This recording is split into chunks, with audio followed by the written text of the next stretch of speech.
Carroll case now changing her tune about her captors. In a statement released by the Christian Science Monitor, Carroll now says she and her captors, well, she's calling her captors criminals who put her through a horrific experience.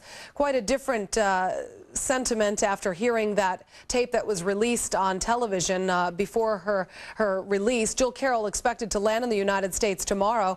Joining us now is Sergeant Major Steve Greer from the National Defense Council Foundation. And you yourself teach hostage survival courses. So as an expert, do you think Jill did everything right?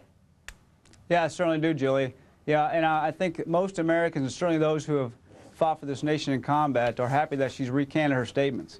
And I would tell you that if you start to look at this thing, for the 3 months that she was in captivity, this perhaps may be a textbook case on how to be a hostage, how to put yourself in a submissive posture, how to understand where you're at, and keep your eyes and ears open, and how to survive with honor. And I think we're all grateful that she's home safe and sound. What was your first gut instinct when you saw the video and you heard her basically saying that her captors were so great to her? They allowed her to read a newspaper, they let her watch TV, they never threatened to hurt her, they never tried to hit her. Did you buy any of that?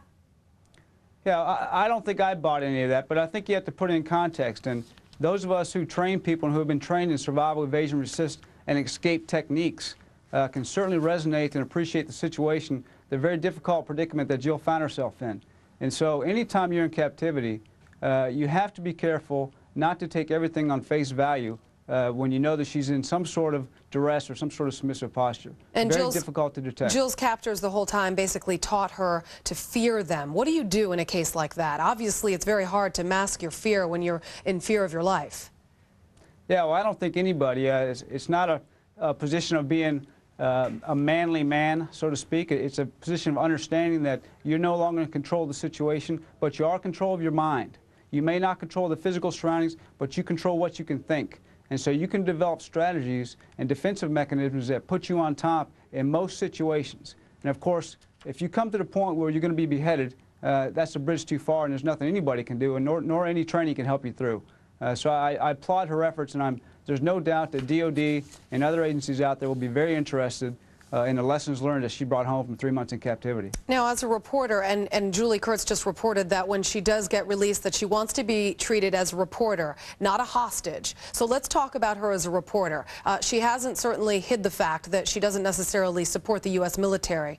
Do you think her captors paid attention to that she was there more or less writing and reporting on the suffering of Iraqis and not Americans?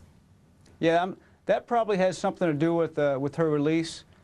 Certainly has something to do with her captors presenting 72-hour deadlines and then letting us break those deadlines by not meeting their demands. So there's no doubt, I think, that her captors understood her position in the war, where I think many Americans sit today. But I will tell you, I just spoke to cadets at Northeastern University today, and that is exactly what our enemy wants us to do. Our enemy wants us to lose faith and lose faith in this process for a free and democratic Iraq, and we cannot do that. We certainly cannot. Sergeant Major Steve Greer, thank you so much. Take care, Joe. The Minutemen